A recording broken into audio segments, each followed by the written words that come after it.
If you have 5 elements only, enter 2 elements. If I enter 2 elements, bytes, 4 bytes, remaining 6 bytes memory wastage. That X is a array with 100 size. That is static memory, which can be defined dynamic memory.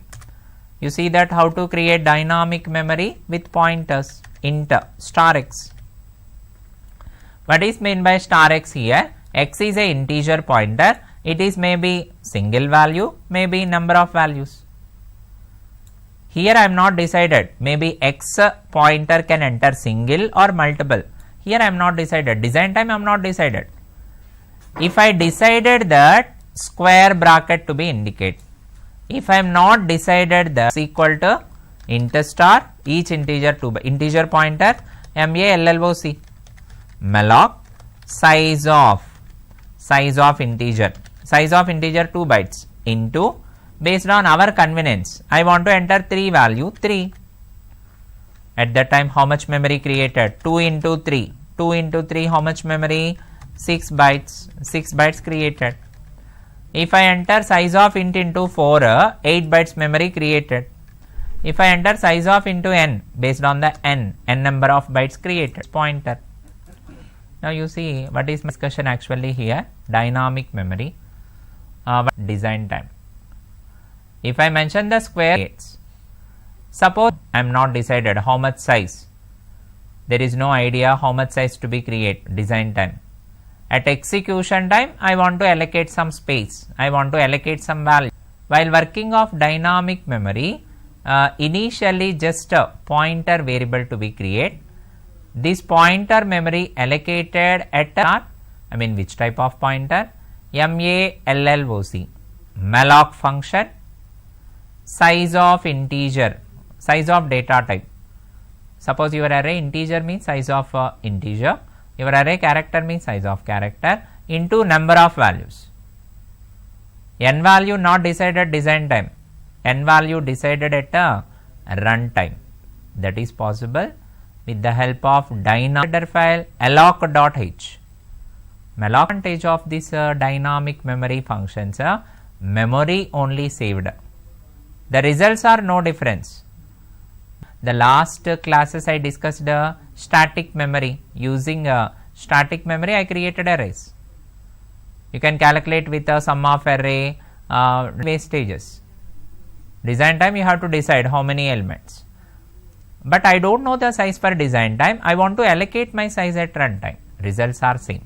Dynamic memory now, see the program. Write a program to demonstrate dynamic memory allocation. Hash include stdio.h, hash include conio.h. One more header malloc function, that is the reason alloc.h. I want to use with the alloc.h because dynamic memory function. Inside of main int star x, it is a pointer. Now this is pointer array. Here I created with the pointer array.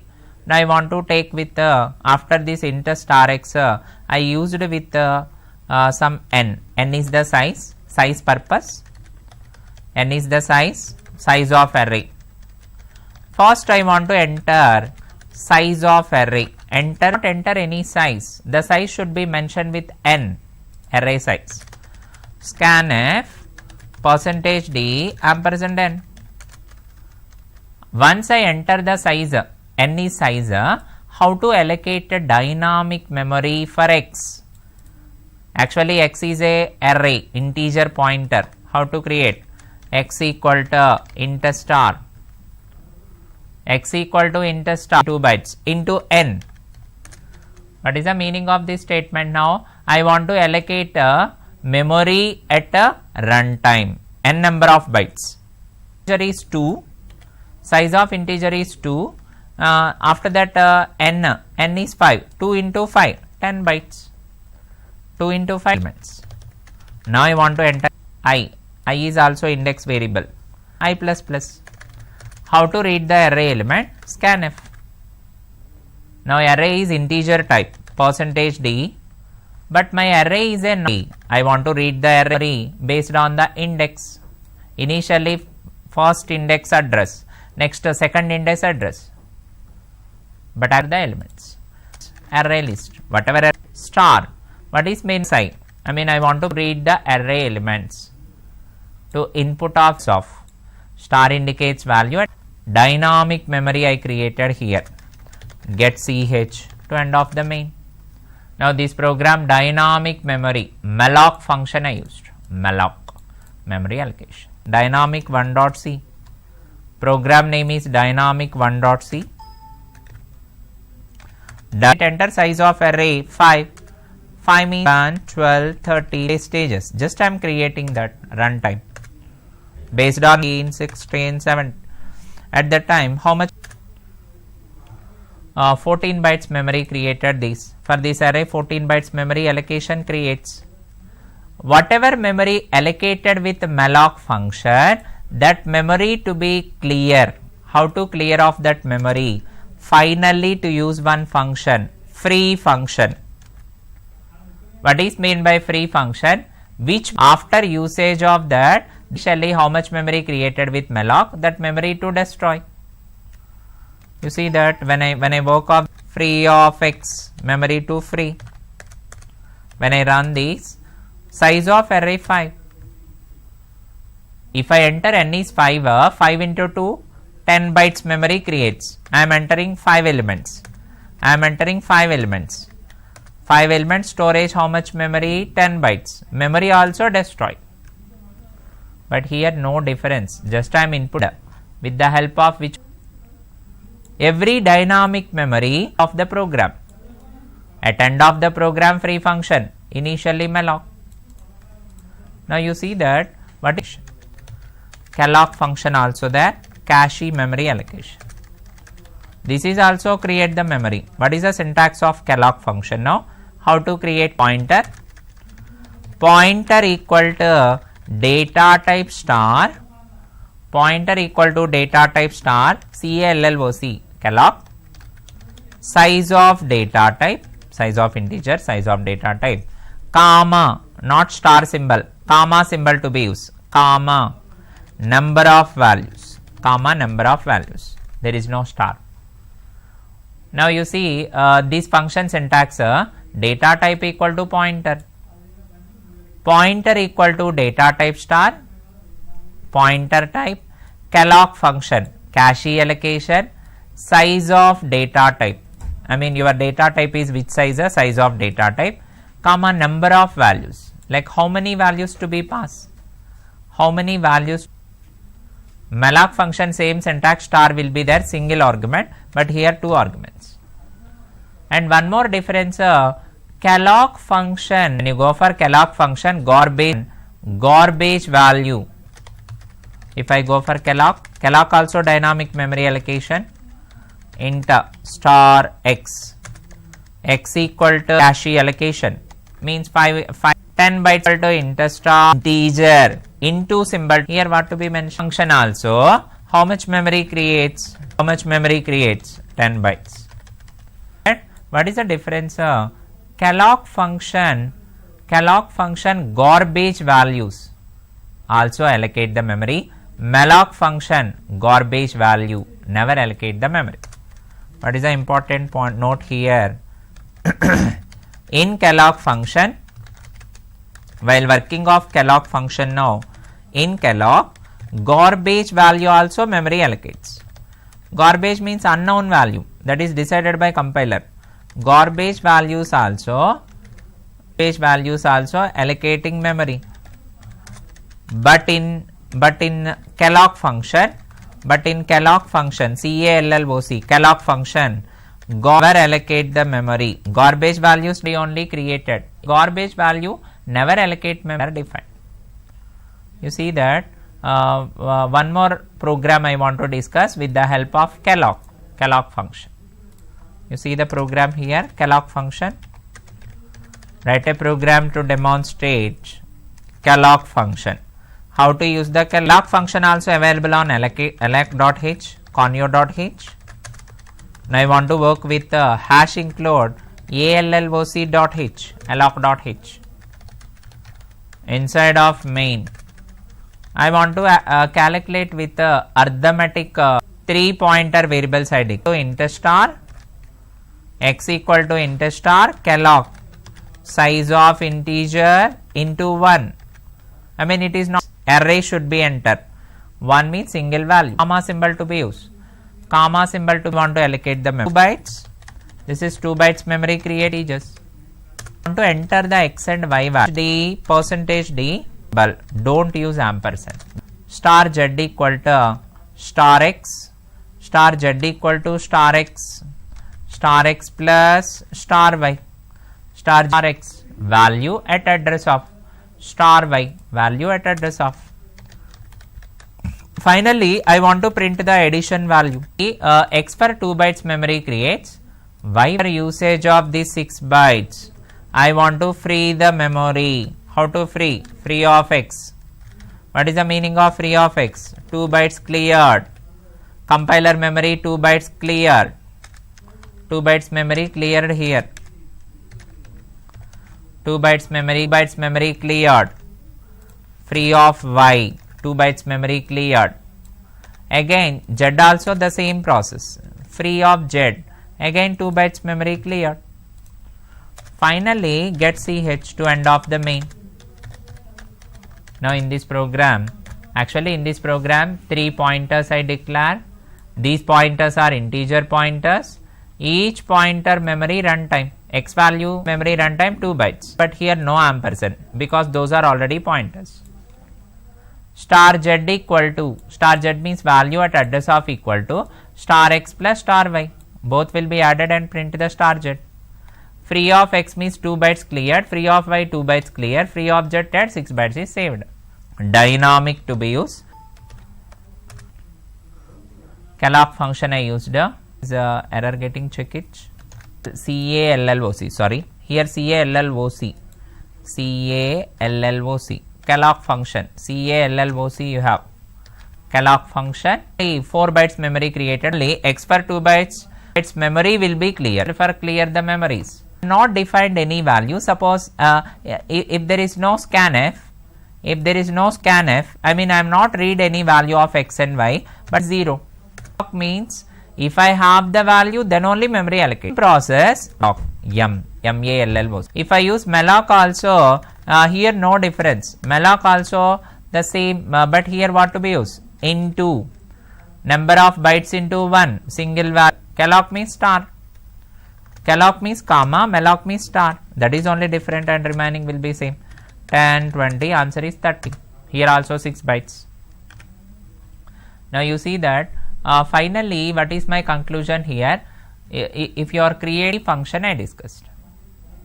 How to create a dynamic memory in C language author created predefined malloc.h. Calloc function malloc, but malloc function garbage given any value. Calloc function garbage here to use with the pointer variable star, pointer variable integer star, malloc. Malloc function instead of into. If you create malloc also, calloc also, dynamic memory, after usage of that memory, how to destroy the memory, deallocate the memory with the help of free function. Mostly every. Now today I completed the dynamic memory functions. Complete discussion malloc, calloc and free. But I used only for array memory with her. Thank you for this video.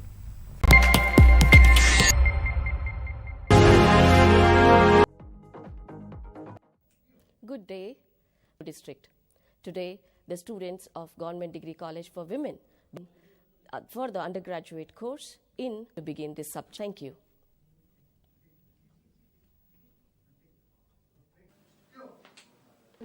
నేను వైఎన్ఎస్ సంస్థ నుంచి వచ్చాను. అయితే మిమ్మల్ని ఇక్కడికి పిలిపించిన purpose ఏంటంటే మీకు ప్రాజెక్ట్కి సంబంధించిన వివరాలు ఇస్తున్నాను. ఆ ప్రాజెక్ట్ని మీరు పూర్తి చేసి నాకు 5 రోజుల్లో సబ్మిట్ చేయండి. Thank you madam. నువ్వు దీన్ని తీసుకొని పోయి కంప్లీట్ చేయి. Yes madam. Excuse me madam. What? Doubt clarify చేయండి మేడం. డౌట్ ఏంటి? We have no time. డౌట్లు లేవు, గీట్లు లేవు. వెళ్ళి నువ్వు కంప్లీట్ చేయపో. రాజమ్మ. Yes madam. మనకి ఒక ప్రాజెక్ట్ అప్పగించారు, అది మనం ప్రాజెక్ట్ చేయాలి. Karuna, yes madam. Project complete అయిందా? ఆల్మోస్ట్ అవుతుంది మేడం. ఆల్మోస్ట్ అవుతుంది ఏంటి? రాజమ్మ. Yes madam. ఈ ప్రాజెక్ట్ లేదు. ఓకే, నీకేమైనా డౌట్స్ ఉంటే నన్ను అడుగు, నువ్వు నేను వచ్చి చేస్తాను. డే 3. కరుణ, ఎస్ మేడం. ప్రాజెక్ట్ కంప్లీట్ అయిందా? అవుతుంది మేడం. అవుతుంది ఏంటి? రేపు సబ్మిట్ చేయాలని నేను నీకు చెప్పాను కదా, ఎన్నిసార్లు చెప్పించుకుంటావు? నీకు ఆ మాత్రం జ్ఞానం లేదా? రేపు కనుక నువ్వు కంప్లీట్ చేయలేదనుకో, నేను కంపెనీ నుండి బయటికి తరిమేస్తాను. గుర్తుపెట్టుకో. వీళ్ళు కంప్లీట్ చేయపో. Rajamma. Yes madam. Project complete అయిందా? అయిపోవచ్చింది మేడం. ఓకే, ఒకసారి చూస్తాను. Okay, perfect. ఇంకా కాస్త మిగిలినట్టుందిగా, అది మన ఇద్దరం చేద్దాం పద. Okay madam. Final day. Karuna, yes madam. Project complete అయిందా? అవుతుంది మేడం. ఇంకా అవుతుంది ఏంటి? ఈ రోజు దాన్ని సబ్మిట్ చేయాలని తెలుసు కదా, అయినా కానీ నువ్వు కొంచెం కూడా జాగ్రత్త లేదు అసలు. వెళ్ళి నువ్వే సబ్మిట్ చేసుకో. అంతమందిలో వచ్చి నేను. రాజమ్మ. Yes madam. అయిపోయిందా? కంప్లీట్ చేయడం అయిపోయిందా? Yes madam. Okay, good. పర్వాలేదు. మనం ఈరోజు వెళ్ళి సార్కి, మేడంకి సబ్మిట్ చేద్దాం. Okay madam. Good morning madam. Good morning. మీరు ఎక్కడి నుంచి వచ్చారు? వై సంస్థ నుంచి వచ్చాం మేడం. ప్రాజెక్ట్ తీసుకొచ్చారా? Yes madam.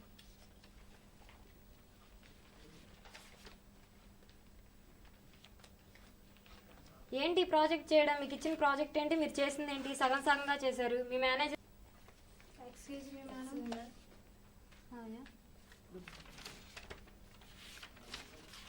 నేను నా అసిస్టెంట్ మేనేజ్ చేశాను మేడం. చేస్తున్నాను. ప్రాజెక్ట్ మీరు జాగ్రత్తగా చేయండి. Thank you madam. వై సంస్థ అసిస్టెంట్ మేనేజర్ గారు, మీరు ఇటు రండి. Yes madam. మేము ప్రాజెక్ట్ వేరే వాళ్ళకి ఇచ్చేసాం, టెండర్ కూడా వాళ్ళకే ఇచ్చేసేసాం. మీరు అవసరం లేదు, మీ మేనేజర్ గారికి చెప్పండి, మీకు ఇవ్వట్లేదు.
సంస్థ యొక్క నాయకత్వం వహించే నాయకుడు మాత్రం అతనికి తనకు అప్పగించిన పని పట్ల బాధ్యత లేకుండా, తన పనిని సమర్థవంతంగా నిర్వహించకుండా, ఉద్యోగికి ఆ పని అప్పజెప్పి తను నిర్లక్ష్యంగా ఉండడం మీరు గమనించారు కదా.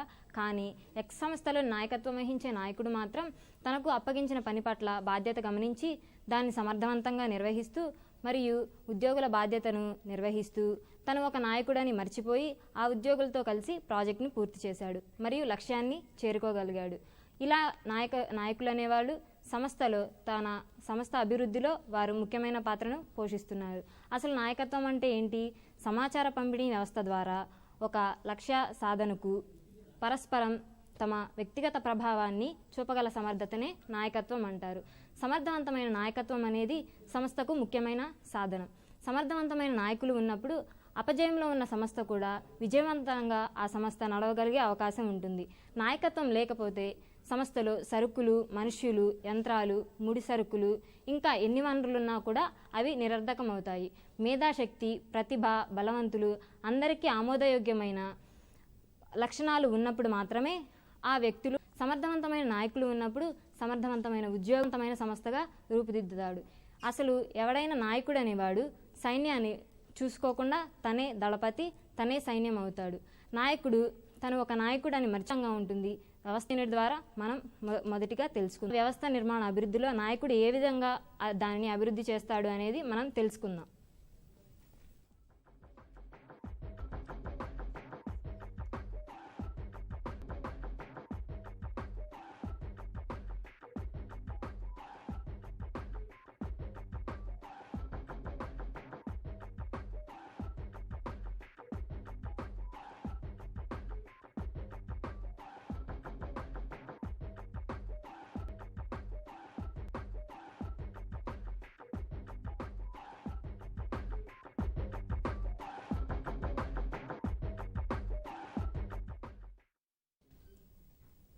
Hi friends, my name is Rajamma. మంచి న్యాయకుడు ఏ విధంగా వ్యవస్థను అభివృద్ధి పరచుకొనగలడో ఈరోజు మనం నేర్చుకుందాం. వ్యవస్థ నిర్మాణం 5 రకాలుగా ఉంటుంది. ఉత్పాదక వ్యవస్థ నిర్మాణము, ప్రక్రియ వ్యవస్థ నిర్మాణము, వ్యవస్థాపక నిర్మాణము, భౌగోళిక వ్యవస్థ నిర్మాణము, బృంద వ్యవస్థ నిర్మాణము. మొదటిగా చూసుకున్నట్లయితే వ్యవస్థాపక నిర్మాణము. సాధారణంగా వ్యవస్థాపక నిర్మాణంలో ఒక మేనేజర్ మరియు కొద్దిమంది ఉద్యోగస్తులు ఉంటారు. ఈ ఉద్యోగస్తులు అనేవాళ్ళు ఈ సంస్థకు సంబంధించిన వ్యవహారాలన్నీ ఆ సంస్థ యొక్క మేనేజర్ చూసుకోవడం జరుగుతుంది. దీనికి వ్యవస్థాపరమైన చార్ట్లు అవసరం లేదు. రెండవదిగా చూసినట్లయితే ప్రక్రియ ఉపయోగపడే నిర్మాణము. వ్యవస్థ అనేది ఈ విధంగా ఉంటుంది. CEO ఉంటారు. CEO అనగా చీఫ్ మేనేజర్. అతని కింద మేనేజర్లు ఉండడం జరుగుతుంది. మేనేజర్ల కింద బృందాలు ఉండడం జరుగుతుంది. ఈ విధంగా వ్యవస్థ అనేది నిర్మించడం జరుగుతుంది. ప్రక్రియ వ్యవస్థ నిర్మాణం చూసుకున్నట్లయితే ఈ చార్ట్ రూపంలో క్రింది విధంగా ఉంటుంది.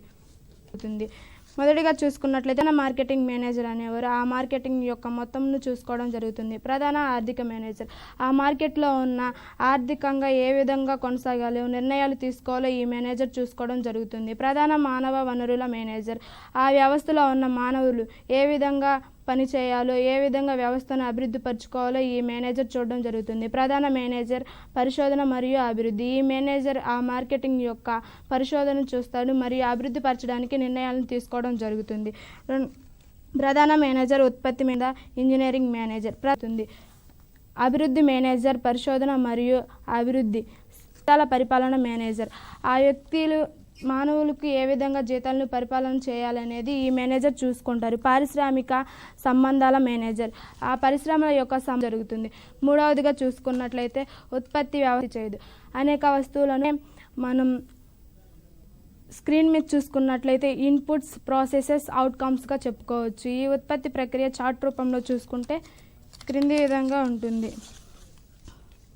మొదటిగా ఉత్పత్తిదారుడు సైకిల్ మేనేజర్ ఉత్పత్తి చేసిన వస్తువులను చూసుకున్నట్లయితే మార్కెటింగ్ అధిగమిస్తుంది. నాంలో కానీ ఎక్కడైనా తమ కార్యక్రమ స్థితిని పరీక్షించడం జరుగుతుంది.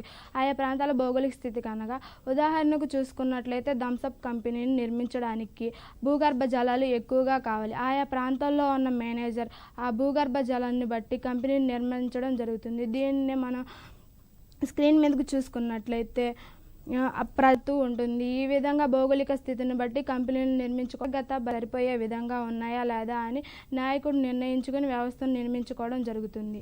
అయితే ఫ్రెండ్, ఇప్పుడు వ్యవస్థ ప్రక్రియల గురించి చెప్పావు కదా, ఈ వ్యవస్థ ప్రక్రియ నిర్మాణంలో ఏమైనా వికేంద్రీకరణ అంటే విఫలం ఏమైనా ఉందా?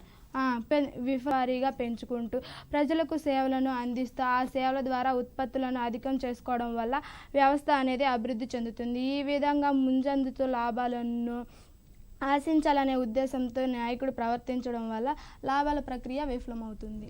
వ్యవస్థ నిర్మాణంలో నాయకుడు అనేవాడు ఏ విధమైన అభివృద్ధిలో ముఖ్యమైన పాత్ర పోషిస్తూ ఉంటాడు? ప్రతి ఒక్క వ్యవస్థకు నాయకుడు అనేవాడు కంపల్సరీగా ఉండాల్సిందే. వ్యవస్థ యొక్క విజయం అనేది ఆ వ్యవస్థ యొక్క నాయకత్వ సామర్థ్యంపై ఆధారపడి ఉంటుంది.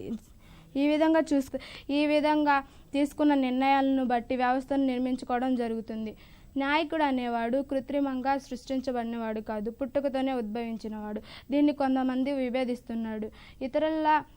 ఇతరులకు మార్గదర్శకంగా ఉంటూ ఆదేశాలను జారీ చేసే వ్యక్తిని నాయకుడిగా చెప్పవచ్చు. దీనిని ఆలయాన్ని మనం చార్ట్ రూపంలో చూసుకున్నట్లయితే క్రింది విధంగా ఉంటుంది.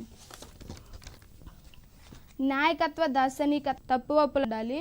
దార్శనికుడు కొన్ని అంకిత భావము అనేక కార్యక్రమాల్లో పాల్గొనడం నాయకుడు అనేవాడు తమ వ్యవస్థను అభివృద్ధి పరచుకొనవచ్చు.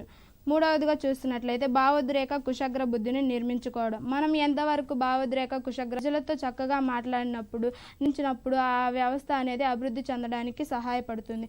నాలుగవదిగా చూసుకున్నట్లయితే ప్రజలను సరిగ్గా చూడడం. నాయకుడు అనేవాడు అనుకోవడము జరుగుతుంది. అప్పుడే నాయకుని పట్ల ప్రజలకు గుడ్ ఒపీనియన్ వచ్చి వ్యవస్థ అభివృద్ధి చెందడానికి సహాయం పడుతుంది. తప్పులను తెలుసుకొని నేర్చుకోవాలి. నాయకుడు వ్యవస్థ యొక్క అభివృద్ధి నిర్ణయించబడుతుంది. నాయకునికి ఈ విధమైన లక్షణాలు ఉండాలి. జస్టిఫికేషన్ అంటే నీతియుతంగా, న్యాయబద్ధంగా, దార్శనికతంగా, ధైర్యంగా, ఉత్సాహంగా ఉన్నప్పుడు నాయకుడు అనేవాడు తన వ్యవస్థను అభివృద్ధి పరచుకొనగలడు. Thank you friend. మాకు వ్యవస్థ నిర్మాణ ప్రక్రియ గురించి అలాగే నాయకుడి పాత్ర గురించి మాకు వివరించారు. అయితే ఇప్పుడు రెండవదిగా మన కరుణ వచ్చి ప్రవర్తన గురించి దాంట్లో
ఫ్రెండ్ మాకు ప్రవర్తనలో సిబ్బందుల వారి యొక్క ప్రవర్తన లక్ష్యాలను గురించి తెలుసుకున్న దాన్నే ప్రవర్తన యొక్క ఉద్దేశం. వాళ్ళకు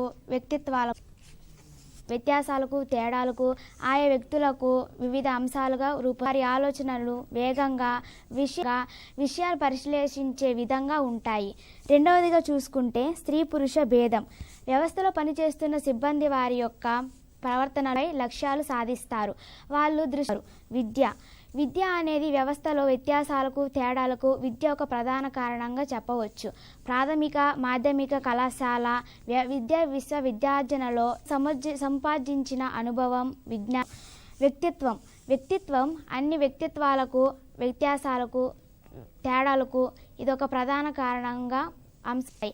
తల్లిదండ్రుల నుంచి తాత ముత్తాతల నుంచి లభిస్తున్న మర్యాదలు గౌరవాలు మన్నలు ఈ వారసత్వంలో వ్యత్యాసాలకు కారణమవుతాయని మనం ఈ విధంగా తెలుసుకునవచ్చు. కారకాలు ఉన్నాయా? వారి యొక్క ఆలోచనలు ప్రవర్తనలో పనిచేస్తున్న వ్యక్తుల యొక్క ఉద్యోగ స్థలంలో కానీ అభిప్రాయాల పట్ల సమస్యల పట్ల మనం దీని గురించి సిబ్బందులకు నేర్పించాలి. మూడవదిగా చూసుకుంటే వ్యవస్థలలో పని వాతావరణం. వ్యవస్థలో వివిధ స్థాయిలో పని వాతావరణం కల్పిస్తుంది నాయకుడు. అయితే వాళ్ళకి తగిన సౌకర్యాలు ఉన్నాయా లేవా అనేది చూసుకుంటమే ఈ నాయకుడి యొక్క సామాజికంగా సంబంధాలు అనేది ఏర్పడాలి అనేది యొక్క ఉద్దేశం. అబ్రహాం మాస్లో అనే శాస్త్రవేత్త ప్రతిపాదించిన ప్రధాన అవసరాలు ఏ విధంగా ఉన్నాయి? ఈ స్లైడ్లో మనం చూసుకుంటే మొట్టమొదటిది పారిశ్రామిక స్వీయ అనుచరులు, రెండోది భద్రతా అనుచరులు. చెప్పావు కదా, ప్రవర్తన శైలులు ఎన్ని రకాలుగా ఉన్నాయి, అవి ఏంటి? ఈ స్లైడ్ రూపంలో మనం చూసుకుంటే ఇందులో యావరేజ్గా ఉంటారు, పట్టించుకోకుండా తన గురించి తాను పట్టించుకునేదాన్ని సెల్ఫ్ సెంటర్గా ఉంటారు. రోల్ మోడల్ అంటే లీడర్గా అని అర్థం. రిజర్వ్ అంటే రిజర్వ్గా ఉంటారు. వైఖరుల సిద్ధాంతాలు ఉన్నాయి కదా, అవి ఏంటి? ఈ స్లైడ్ రూపంలో మనం చూసుకుంటే 3 లక్షణాలు ఉంటాయి. అందులో మొట్టమొదటిది కాగ్నిటివ్ లెర్నింగ్ థియరీ, రెండవది కండిషనింగ్ థియరీ, మూడవది సోషల్ లెర్నింగ్ థియరీ. వైఖరి రూపంలో చూసుకుంటే దీంట్లో కూడా 3 లక్షణాలు ఉంటాయి. అందులో మొట్టమొదటిది ఎథిక్స్, మొరాలిటీ, వాల్యూస్. ఇప్పుడు వ్యక్తిగత ప్రవర్తనకి ప్రేరణ అనేది చాలా అవసరం. 3 రకాలుగా ఉంటాయి. ఇందులో మొట్టమొదటిది ప్రేరణ అనంతమైన ప్రక్రియ. మానవుడు సాంఘిక జీవి గనక కోరికలు ఉంటాయి, ఆ కోరికలు తీర్చుకోవడానికి పనిచేస్తూ ఉంటారు. రెండవది లక్ష్యాలు ప్రేరణ కారకాలు. సంస్థ యొక్క లక్ష్యాల ప్రేరణ కారకాల నుండి విడదీయలేవు. మూడవది స్వయం అంశం ఏకీకృత కారకాలు పనిచేయుట. స్వయం అంశం ఏకీకృత కారకాలు ప్రతి వ్యక్తి చరిత్రలో నడుస్తూ ఉంటాయి. ఒక వ్యక్తి బాలవ్యవస్థ నుండి ముసలితనం వరకు కొనసాగుతూ ఉంటాడు. ఒక వ్యక్తి ఎల్లప్పుడూ 2 పనులు చేయాలని తాపత్రయపడుతూ ఉంటాడు. అందులో మొట్టమొదటిగా ఒక వ్యక్తి తాను భావించినట్లు ప్రవర్తించాలని, తను అనుకున్నట్లు సాధించాలని ఈ ప్రేరణ యొక్క ముఖ్య ఉద్దేశం. అందులో మొట్టమొదటిది పని చేయాలనే ఇష్టత. ప్రేరణ అనేది ఉత్సుకతను ప్రభావితం చేస్తుంది. ప్రేరణ అనేది అంతర్గతంగా వెలువడేది. ఒక మానవుడు అంటారు సహకారమునకు మూలం అందిస్తుంది. వ్యక్తుల మధ్య గానిస్తూ ఉంటారు. సంస్థలో అభివృద్ధి పరచుకోవడానికి తమ సమర్థతను వారు పాలు పంచుకుంటారు. థ్యాంక్ యూ ఫ్రెండ్, మాకు ప్రేరణ స్వభావం గురించి, వ్యక్తిగత ప్రవర్తనలో వ్యత్యాసాల గురించి చెప్పినందుకు thank you.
Hi friends, my name is Ramya. అసలు ప్రవర్తన అనేది ఏ విధంగా కాక తోటి వ్యక్తుల పరిచయ పరస్పర సంబంధాలపై కూడా ఆధారపడి ఉంటుంది. ఈ పరస్పర సంబంధాలు అనేక విషయాలలో ఏర్పడుతూ ఉంటుంది. ఈ పరస్పర సంబంధాలు అధ్యయనం చేయటం కానీ, అర్థం చేసుకోవడం కానీ గురించి చెప్పారు. ఇది ఒక వ్యక్తి పుట్టిపోయి నూతన వ్యక్తులతో తనడు. దీనిలో వివిధ దశలు ఉన్నాయి. వివిధ దశలు ఉన్నాయన్నావు కదా, ఆ దశలు ఎన్ని రకాలు? చూసుకున్నట్లయితే మొదటిది పరిచయ దశ. పరిచయ దశ అనేటువంటిది మొదటిగా ఇద్దరు వ్యక్తులు ఒక చోట కలిసినప్పుడు వారి యొక్క అనుభూతులను, స్నేహం యొక్క నిరాటారు. ఇప్పుడే వారి క్షీణించే దశ అనేటువంటి వ్యక్తుల మధ్య సంబంధాలు విచ్ఛిన్నమవుతాయి. ఈ విచ్ఛిన్నమయ్యేటువంటి దశనే క్షీణించే దశ అంటారు. ఐదవగా ఉండడం. మనం స్లైడ్లో చూసుకున్నట్లయితే ఒక వ్యక్తి యొక్క పరస్పర సంబంధాలు వ్యక్తుల పట్ల పరస్పర సంబంధాన్ని కలిగి ఉంటుందని మనం తెలుసుకొనవచ్చు. పరస్పర సంబంధాల్లో వివిధ దశల గురించి చెప్పావు కదా. ప్రధానమైన పాత్ర పోషించేది సమాచారం ఒక్కటే. సమాచారం అనే లాటిన్ పదం నుండి అర్థం. సమాచార పంపిణీ యొక్క ప్రాధాన్యత ఏ విధంగా ఉంటుంది? సమాచారం యొక్క పంపిణీ ప్రాధాన్యత ఈ విధంగా ఉంటుంది. మొదటిది ప్రాథమిక అవసరం. ప్రాథమిక అభిరుచులను కానీ తోటి వ్యక్తులకు పంచుకుంటూ వారితో ప్రాముఖ్యత వహిస్తుంది. రెండవది నాయకత్వ సామర్థ్యం. నాయకత్వ సామర్థ్యం అనేటువంటిది ప్రతి సమాచార వ్యవస్థలో ఒక నాయకుడు తన సంస్థకు కానీ, తోటి వ్యక్తులకు కానీ, సిబ్బందికి కానీ ప్రధాన కేంద్రంగా వ్యవహరిస్తాడు. ఈ కేంద్రంగా వ్యవహరించే సమయంలో తోటి వ్యక్తులకు సమర్థతను, నైపుణ్యతను, ఆసక్తి కొనసాగిస్తారు. మూడవది ఎక్కువ ఉత్పాదకత. ఎక్కువ ఉత్పాదకత అనేటువంటిది సంస్థలో ప్రధానమైన పాత్ర పోషిస్తుంది. కాలంలో కానీ ఎటువంటి ఉత్పాదకాలను పెంపొందించుకోవాలి అనేటువంటిది ఎక్కువ ఉత్పాదకత వల్ల సాధించవచ్చు. నాలుగవది ఉత్తమ నిర్ణయాలు. ఉత్తమ నిర్ణయాలు సంస్థలో రాబో తరంలో కానీ, ప్రస్తుత తరంలో కానీ సంస్థకి ఏదైనా నష్టాలు కానీ, లాభాలు కానీ చేకూరాలి అని కోరుకుంటే ఉత్తమ నిర్ణయాలు తీసుకోవడం వల్ల సాధ్యపడుతుంది. ఐదవది మార్పు కొరకు. ప్రతి సంస్థ వ్యవస్థకుడు కోరుకునేది మార్పు ఒక్కటే. ఈ మార్పు వల్ల సంస్థ అభివృద్ధిని సాధిస్తుంది. అదేవిధంగా సంస్థ ముందంజ నడుస్తుంది.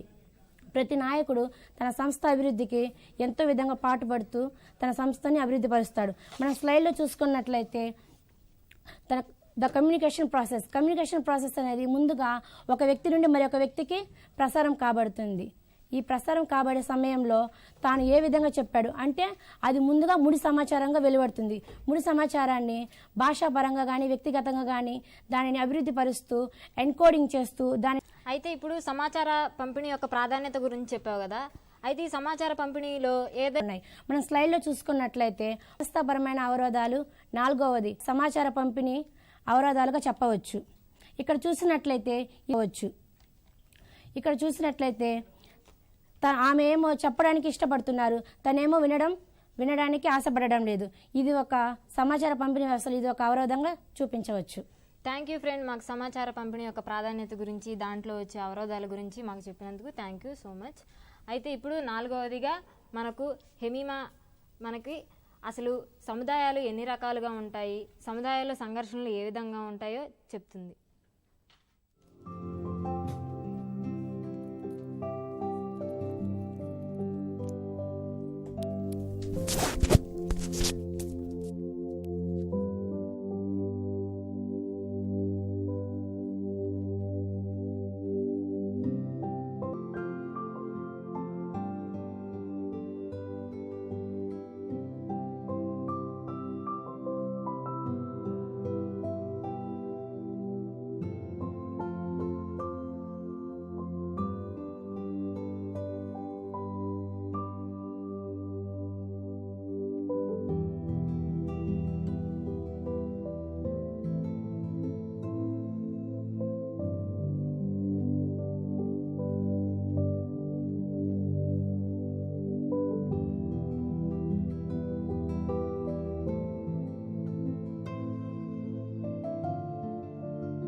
హెమీమా, ఇప్పుడు మాకు సముదాయాల గురించి చెప్పబోతున్నావు కదా. అసలు సముదాయం అంటే ఏంటి? సముదాయం అంటే గ్రూపులు అని అర్థారు.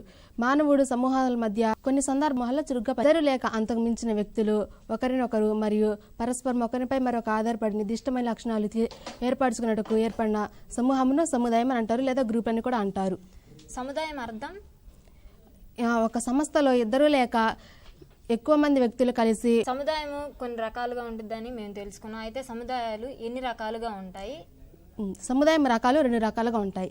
మనం ఇక్కడ చార్ట్లో చూసుకున్నట్లయితే ఒక సంస్థలలో పనిచేయ 2 లేక అంతకంటే ఎక్కువ మంది వ్యక్తులు ఒకే నిధిని లేదా ఒకే లక్ష్య సాధనతో ఆజ్ఞాపించే సముదాయము, నిర్దేశించబడిన సముదాయం. ఆజ్ఞాపించే సముదాయం అనగా పై ఉద్యోగ స్థాయిలో క్రింది ఉద్యోగ స్థాయిలకు ఆజ్ఞాయించే విధానం ఆజ్ఞాపించే సముదాయం అంటారు.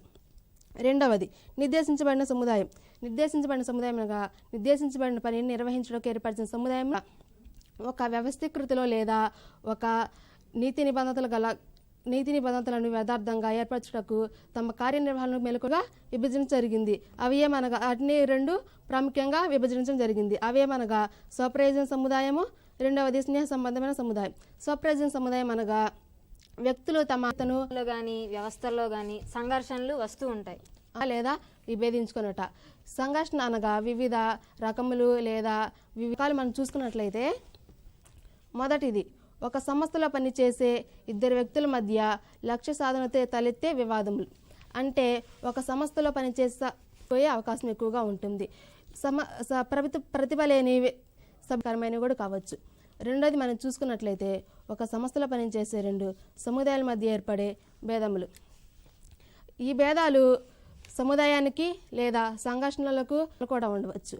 భిన్నమైన లక్షణాలు ఉన్నప్పుడు వివిధ సంస్థలు వివిధ సంఘర్షణలకు గురి అయ్యి వారి మీద ప్రతీకారం తీర్చుకునే అవకాశం కూడా ఎక్కువగా ఉంటుంది. పోటీ లేదా సంఘర్షణ ఇవి ఆదాయాలు కూడా పొందే అవకాశం ఎక్కువగా ఉంటుంది. దీన్ని 3 రకాలుగా విభజించడం జరిగింది.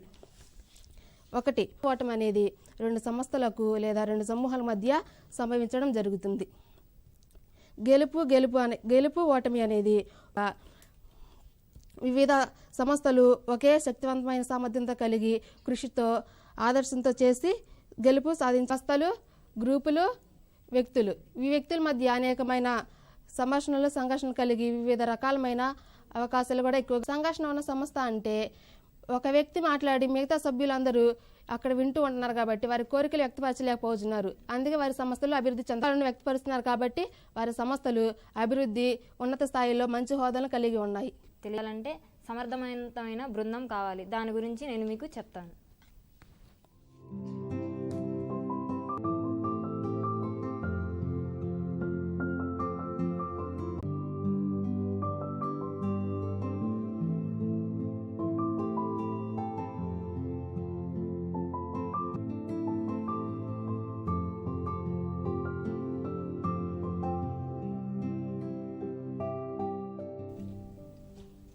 ముఖ్యమైన పాత్రను పోషిస్తున్నాయో లీడర్షిప్ ఎడ్యుకేషన్లో కూడా అంతే ముఖ్య భూమికను పోషిస్తున్నాయి.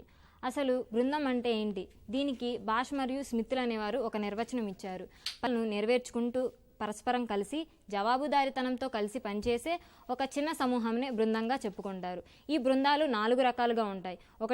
4వది వాస్తవ బృందాలు. ఈ విధంగా మరియు ఆందోళన. 3 నాయక కేంద్రీకృత బృందాలు. 5 నిండుగా ఏర్పడిన సంపూర్ణ బృందాలు. 5వది వచ్చేసి స్వీయ పర్యవేక్షక బృందాలు. ఈ తొలి అడుగు దశలో చూసుకున్నట్లయితే దానికి ప్రోత్సాహకాలు కూడా ఇదాలు కానీ ఉత్సాహం కానీ ఇక్కడ కొన్ని అంతరాల వల్ల అది నిరుత్సాహకంగా అపనమ్మకము ఏర్పడతాయి. దానివల్ల ఏంటంటే వారు మొదట్లో చూపినంత వచ్చేసి నాయక కేంద్రీకృత బృందాలు. ఇక్కడ 2వ దశలో నెలకొన్న అశ్రద్ధ మరియు నిరుత్సాహత అనేది పోగొట్టడానికి మేనేజర్లు అనేవారు చురుకుగా పాల్గొంటారు. ఈ దశలో వారికి కావాల్సిన ప్రోత్సాహకం సాఫీగా లభిస్తుంది. నిండుగా ఏర్పడిన బ్రతుకోవాలి అనే తపన ఇక్కడ ఉంటుంది. అయితే ఇక్కడ గమనించుకోవాల్సిన ముఖ్య విషయం ఒకటి ఉంది. ఇక్కడ ఫలితాలు వెల్లడి సమయంలో ముఖ్యంగా అంతరాలు పెరిగి అది శత్రుత్వానికి దారితీస్తుంది. ఒక బృందానికి మరి ఒక బృందానికి లేదా ఒక వ్యక్తికి మరి ఒక వ్యక్తికి ఫలితాలు వెల్లడి సమయంలో అంతరాలు పెరిగి లక్ష్యాల సాధన అనుకున్న లక్ష్యాల కంటే ఇక్కడ ఎక్కువ ఫలితాలు వస్తాయి. ఇక్కడ సంస్థ అనేది అభివృద్ధి ప్రదంలో విజయవంతంగా నడుస్తుంది. స్లైడ్లో చూసుకున్నట్లయితే అక్కడ నాయకుడున్నారు. వారి ఉత్సాహము అనేది ఇచ్చి వారు ఒక లక్ష్య సాధన కోసం సంస్థ అభివృద్ధి కోసం పనిచేస్తూ ఉంటారు. అయితే ఇది ఉద్యోగ స్థితి మెరుగ్గా ఉంటుంది మరియు సమస్యలు అనేవి ఎక్కువగా ఉంటుంది. సమాచార పంపిణీ కూడా ఎక్కువగా ఉంటుంది. అలాగే ఇది చూసినట్లయితే ఒకరి మధ్య మరి ఒకరి మధ్య పరస్పర సంబంధాలు ఎక్కువగా ఉంటాయి. ఆలోచనలు సమర్థవంతంగా వస్తాయి. ఒకరికి మధ్య మరొకరికి లేకపోతే బృందాలకి సమాచార పంపిణీ అనేది ఎక్కువగా ఉంటుంది. డిసడ్వాంటేజెస్ అంటే దుష్ప్రయోజనాలు చూసుకున్నట్లయితే ఇక్కడ సమర్థవంతమైన నిర్ణయాలు తీసుకోవడంలో ఆలస్యం పడుతుంది. మరియు బృందంలో ఒక వ్యక్తి మరొక వ్యక్తిని డామినేట్ దాన్ని జరుగుతుంది. చిన్నవి అవి సామర్థ్యానికి మించిన పని చేయలేవు. ఒక చీమ అయితే చేయగలవు. మనం తెలుగులో చదువుకున్నట్లయితే చీమలు ఒక కూడా చంపగలవంటే బృందం ఎంత పెద్ద. అలాగే ఈ వీడియోని ఒకసారి చూడండి. మీరు ఈ వీడియోలో ఏం కనపడుతుంది? ఒక బృందం కనపడుతుంది. ఈ బృందం ఏ విధంగా ఉందంటే ఆటంకాలు ఎదురొచ్చినా అవరోధాలు ఎదురొచ్చినా ఈ బృందం ముందుకు సాగుతుంది. ఈ బృందంలో ఒకరు ఎన్ని అవరోధాలు ఉన్నా కూడా తమ లక్ష్య సాధనలో ఏ విధమైన ఆటంకాలు ఉన్నా వాటిని ఎదుర్కొని తన సంస్థల అభివృద్ధిలో ముఖ్యమైన పాత్రను పోషిస్తున్నాయి. ఇది టీమ్ బిల్డింగ్. మొత్తం విన్నారు అవరోధాలు ఏ విధంగా ఉన్నాయి, పాత్రను పోషిస్తూ ఉంటారు. మీ ఇప్పుడు చెప్పిన విధానాలను మీరు పరిశీలించినట్లయితే, వాటిని స్వీకరించినట్లయితే మీరు ఉన్నత నాయకత్వం వహించగలుగుతారు. అసలు మహాత్మా గాంధీ అనే వ్యక్తి అంటే మహాత్మా గాంధీ అందరికీ మీకు తెలుసు కదా. నాయకత్వం గురించి ఒక చిన్న మాట చెప్పాడు. నాయకత్వం అనేది దీక్షతో, దక్షతో మరియు ఏ లక్ష్యాన్నైనా సాధించడం జరుగుతుంది. అసలు నాయకత్వం అంటే ఏ విధంగా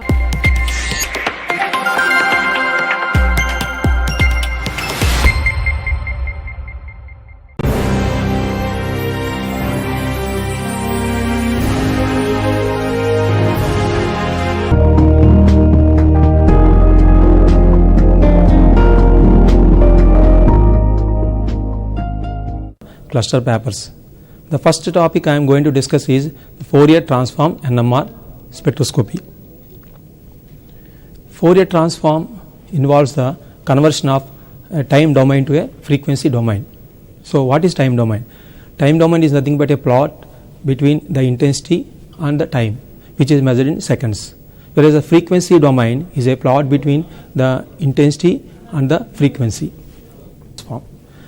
It contains a series of bells, and each bell will produce its unique a sound having a unique and a characteristic frequency, and the frequency of one bell does not match with that of the other.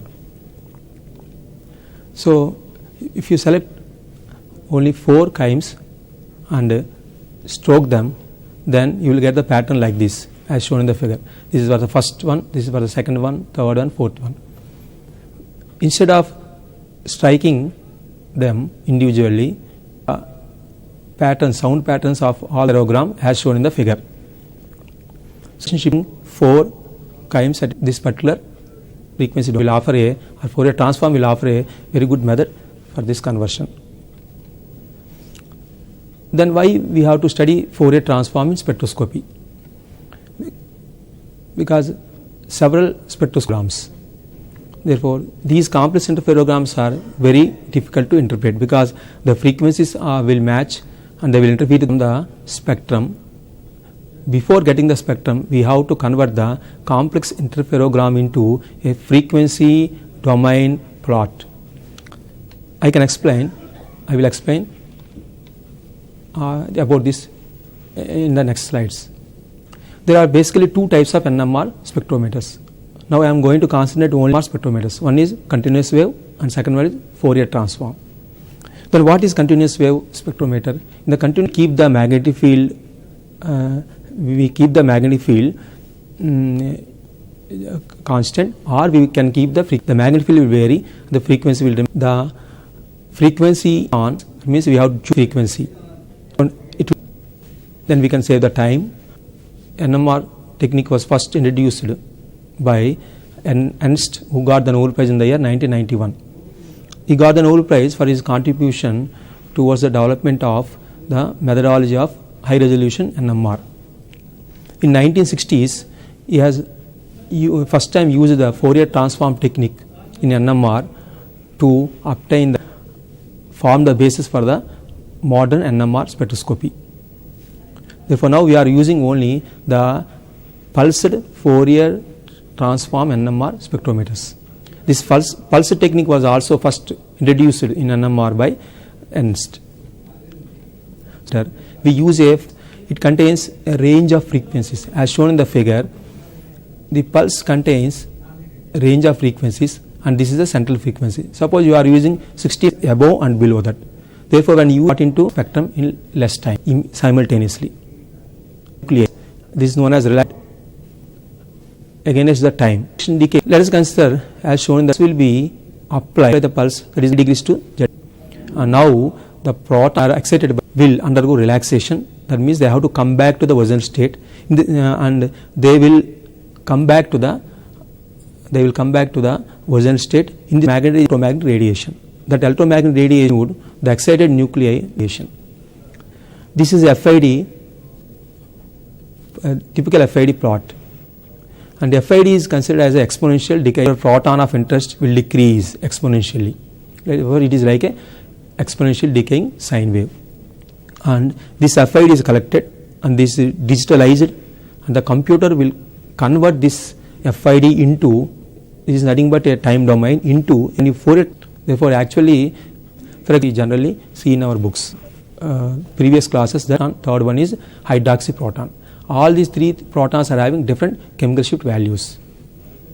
The methyl protons will generate a FID like this, methane protons will generate FID like this, and hydroxy proton will generate FID like this. That means different protons in a molecule, therefore the FIDs will be different, and all these three FIDs will be combined and a complex. So what are the advantages of this technique? By using FTNMR, as I already explained, we can in the molecule, therefore we can get the data or the alarm frequencies of all the protons in a molecule with a single pulse. See that the nuclei will undergo relaxation, we will collect the FID. Once FID is collected, again we will apply the pulse. Like this we can FIDs can be combined. Therefore, this results in a better signal will increase. It's a noise. FTNMR is very useful in low gamma. Answer this particular example. Number of scans. That means if you increase the number of scans like this from 1 scan to 16 scans, you can observe that the intensity has been increased. In fact, it was observed that that represents the number of scans. Therefore, when we increase the number of scans, number of FIDs will increase. When we add all these FIDs, the noise will reduce and the signal intensity will increase. Therefore, you can see here the noise is very high, but when we increase the number of scans from 1 to 16, there is a drastic reduction in the noise and increase in the S/N ratio.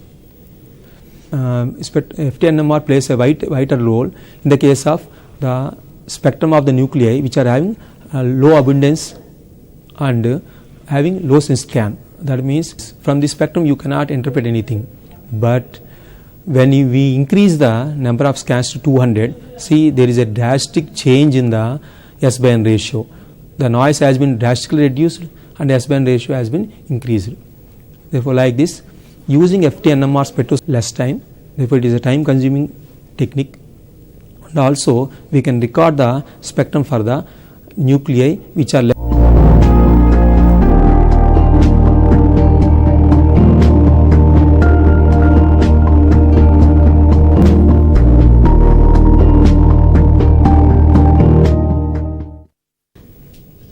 Now I will discuss about the nuclear over Hauser effect. NOE plays a vital role in increase the intensity of the heteronuclei when they are coupled with the protons, and those protons are irradiated by the over Hauser. Before that, I am going to explain about the two types of coupling that we generally observe in the NMR spectroscopy. One is known as we observe the coupling between same type of nuclei. And generally, the coupling constants will be nuclear coupling. The coupling will occur between two different types of nuclei. Best example for heteronuclear coupling is the coupling occurring between a proton and C13 nucleus. The carbon is directly attached to the hydrogen. Therefore, this is a one bond coupling occur between. The coupling constant values are very low in the range of 2 to 10 H.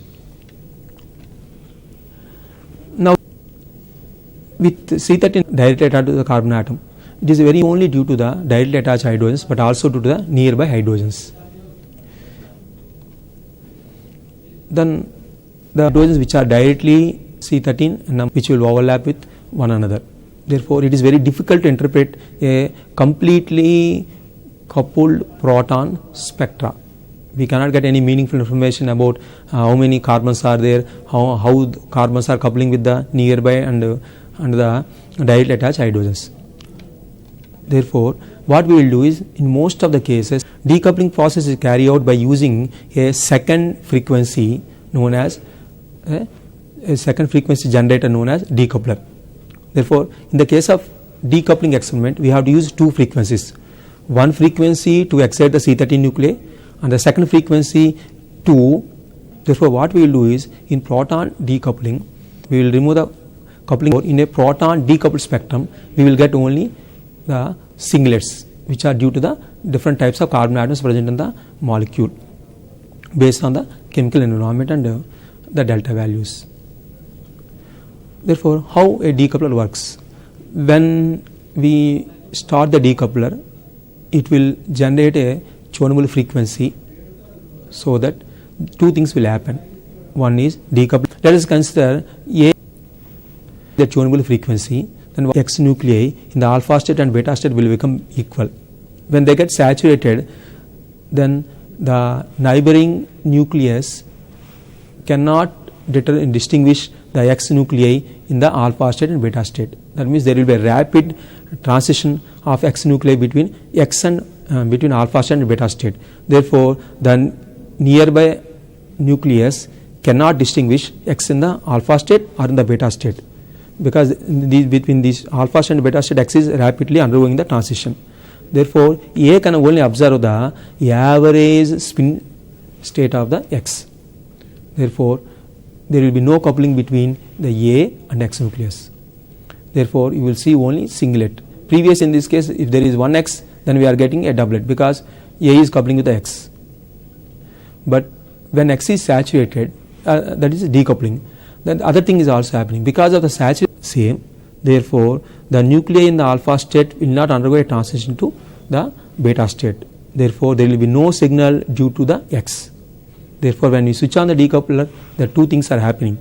One is X is decoupled with the A, or in other words, we can say A is decoupled with the X, and also there is no signal due to X. This is possible only when A is coupled directly with the X, or when A is near to the X. And there is other type of coupling, that is known as off resonance decoupling. When we completely decouple the hydrogen atoms which are attached to the carbon atoms, then we are missing the information regarding the hydrocarbon or methylene carbon or methane carbon when we completely decouple the proton information.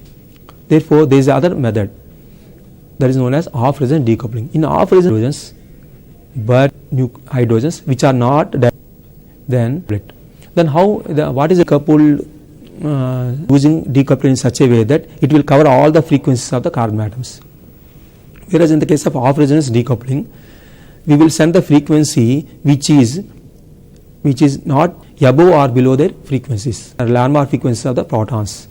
Therefore, they will not undergo complete saturation. Therefore, now we will discuss about the NOE. What will happen when proton is decoupled? It was observed that when the protons are decoupled with when the protons which are attached to the hydrogens are decoupled, then we are having a carbon nucleus which is undergoing the coupling with the hydrogen nucleus. When we decouple this X nucleus by using the decoupler frequency, then what is happening is the coupling information is missing, and also at the same time it was observed that the signal due to the carbon nuclear over has an effect. 2-butanol. One spectrum is, you can see carbon, we are getting the coupling with the protons in the using the off resonance, therefore decoupling. Therefore, it can only the C13 in the methyl group can only couple with the attached hydrogens, but it cannot couple with the hydrogen. Will get only singlets for methyl. So, as I explained before, when we irradiate the other spin which is coupling with, and this NOE concept was first introduced by Hauser the NOE to nuclear. Means if a proton is coupled with other proton and there is an enhancement in the signal when one proton is C13 and second one is the vice versa also applies. That means when we the gyromagnetic ratio or magnetogyric ratio of the irradiated nucleus and gamma observed is the magnetogyric ratio of the observed nucleus. See,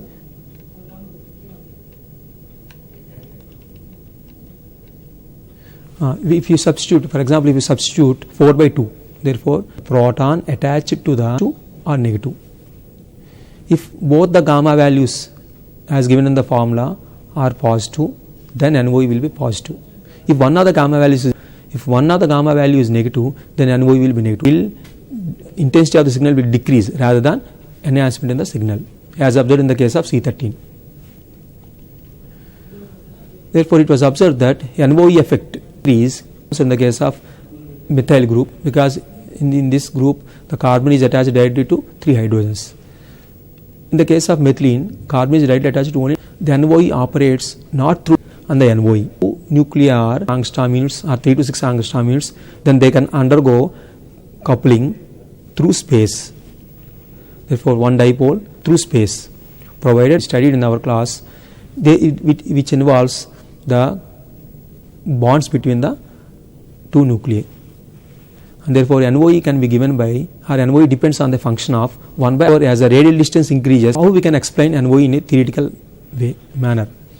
NOE is an example for cross polarization.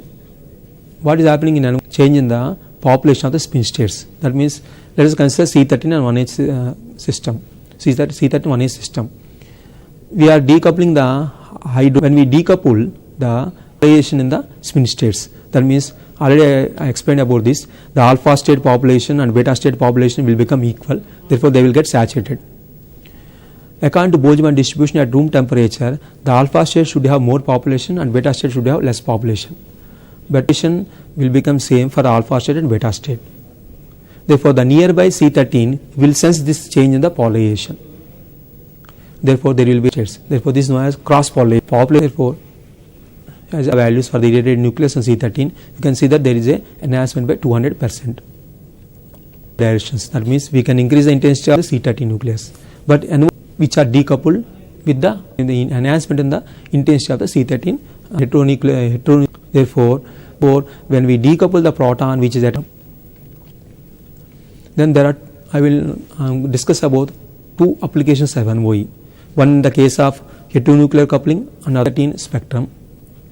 The second one is a SYN, because this particular CN single bond is having partial double bond character, and this SYN methyl will be having more delta value compared to the anti-methyl group.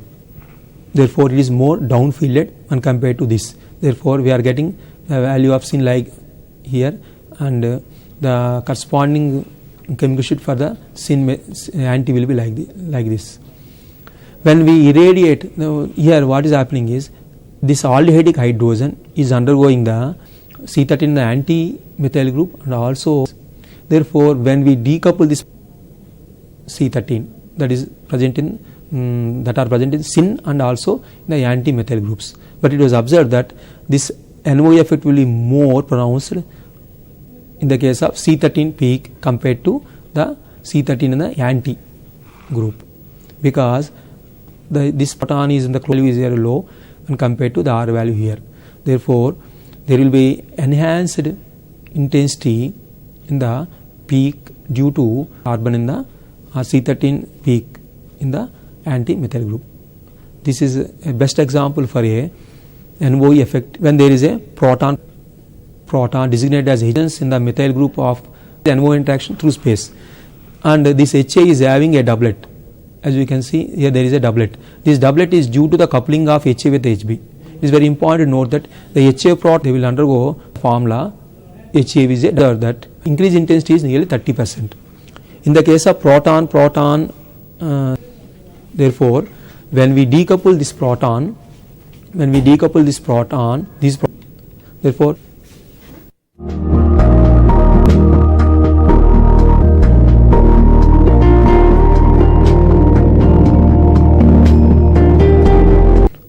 the comparison, I have made a comparison between the NMR spectroscopy and EPR spectroscopy. Briefly, I will discuss about the basics of EPR spectroscopy. Jaworski in the year 19. EPR plays a vital role in the bioinorganic chemistry and in the biology.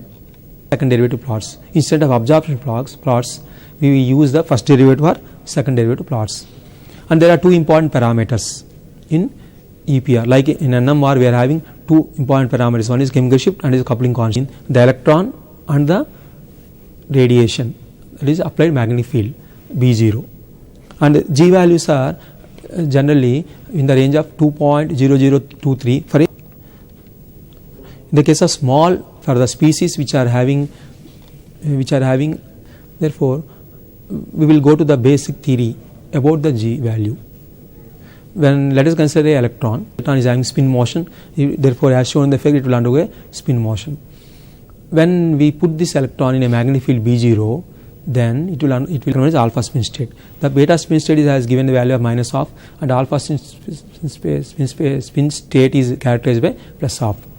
And this is having energy of this minus G beta into B naught by 2, and this is having energy of this energy of this. Therefore, the gap between these two, the energy gap is given by G beta and B naught. Therefore, the energy of the electron in energy level is given by the whenever a charge undergoes a motion is degenerated by the magnetic moment mu. Therefore, how we can calculate the G value? As explained in the previous slide, delta E gives the energy between the two spin states, and this delta E can be equated to h nu, which is equal to G into beta into B naught. Here beta is a Bohr-Magneton value for the electron. When we substitute all the values, we can arrive at the value of 2.0023. That means for the free electron in the space, there is no interaction with the other particles. Then the G value will be like this. But the G, then it will be having the orbital motion in relation to the spin motion, because the electron will be present in orbit and it will revolve around the nucleus as shown here in a particular orbit. Therefore, there is orbital motion in relation to the spin motion. Therefore, there will be orbital angular momentum and the spin angular momentum. Therefore, now the orbital angular momentum also will contribute to the mu value. Therefore, the total mu value for the electron in a molecule is given by this in the ground state. Then the L value can be equated to 0. Therefore, in such a case, the mu should be equal to Ge into S bar. But it was observed, it will be spin orbit coupling. Therefore, proportional to GES bar plus spin orbit coupling contribution. That means, in the case of molecules, one orbital will interact with the other orbital. That means, electrons present in one orbital will interact with the electrons present in other orbital. Therefore, also there is an interaction between the spin motion and orbital motion. Because of these interactions, there will be a change in the G value. Therefore, the spin orbit contribution can be equated to or can be proportional to S bar. Therefore, the mu will be proportional to G into S bar. That means instead of G, now we are writing G. Therefore, the G value will in turn depend on the spin orbit coupling contribution. Therefore, one thing we have to remember, as long as G value is D complexes, the electron is per phase plus half, or is coupling nuclear electronic spin state. Here is in the case of electron spin states, delta ms should be equal to plus or minus 1. Whereas in the case of nuclear spin states, it should be equal to plus or minus 0. Therefore, only there will be, based on the selection rules, there will be only two transitions, and there will be two transitions between beta alpha and alpha alpha, and other transition between beta beta and alpha beta. If there are two protons or two nuclei having a spin of 1/2 interacting with the electron, then the splitting will be like this. We are having two protons. The two protons may be present in the plus half state, that is the total value will be 1. The two protons may be present in the minus beta state, that is minus half state, then the total value will be minus 1, or one may be present in alpha, one may be present in beta. Both protons are present in the alpha states, the value will be plus 1. Both in beta state, minus 1. One is alpha, one is beta, it will be 0. Therefore, based on the selection rules, now the three lines are possible. That means, if the electron undergoes coupling with the 2 protons, then based on the formula there will be 3 lines in the spectrum. Based on the number of lines, based on the number of nuclei which are coupling with the electron, we will see different lines in the spectrum. Therefore, this is the based on the basic equation for EPR. We can write for each electron the electron G-man energy factors. These are the electron. This corresponds to electron G-man, and this corresponds to nuclear G-man, and this corresponds to the hyperfine energy term. Therefore, this is a Hamiltonian. That means total energy of the electron in the this state and this state. Like this, we can write the Hamiltonian. The total energy for this state and this state based on the formulas in the previous slide. And based on the transitions, we can arrive at the difference in the total energies of these 2 peaks, and this value will be equal to A. That means like this we can theoretically calculate the A value. And now I will discuss about the EPR spectrums of some of the radicals. For example, hydrogen atom is a best example, because hydrogen atom contains only 1 electron and 1 nucleus. Therefore, there will be 2 lines, and the coupling constant value will be 507 Gauss. In the case of methyl radical, the radical which is present on the carbon atom will couple with the 3 protons. Therefore, there will be 4 lines in the ratio of 1:3:3:1. In the case of benzoquinone radical, there are 4 hydrogen atoms with which the radical will combine. Therefore, based on the formula n+1, we will have 5 lines in the spectrum. In the case of benzene radical, there will be 6 protons or hydrogen atoms which are coupling with the electron of interest, and there will be, based on the formula 6+1 = 7 lines in the spectrum. Now we will discuss briefly about the anisotropy in the G and A values. The G values will not be uniform when we take the sample in the solid state. Generally, the EPR spectra are recorded in the solid state. In the solid state, all the molecules are locked in their particular positions. They cannot move freely. Therefore, based on the direction in which we are applying the B0, the G will be having 3 values. That means G will have 3 components along the 3 Cartesian coordinates known as Gx, Gy and Gz. When all the 3 values are same, the spectrum will be isotropic. For example, in the case of octahedral complexes, all the G values will be same. Therefore, we will have the isotropic spectrum. When the one G value differs from the other 2, then it is known as axial spectrum. It is observed in the case of square planar complexes. First, there are different equations to explain all these factors. Just I will consider one equation for the axial spectra. Let us consider z-axis is the axis in which we are applying the magnetic field, and the angle between the z-axis and the field is theta, and the angle between this x-axis and the component of B and Y is equal to phi.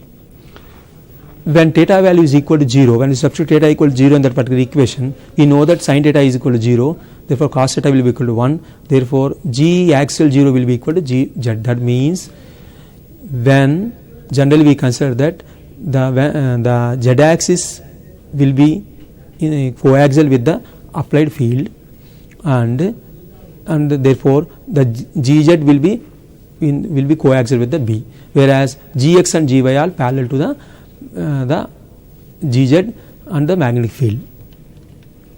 And these are the different types of spectra we obtain when depending on the G values. When all the G values are same, we will get only one peak.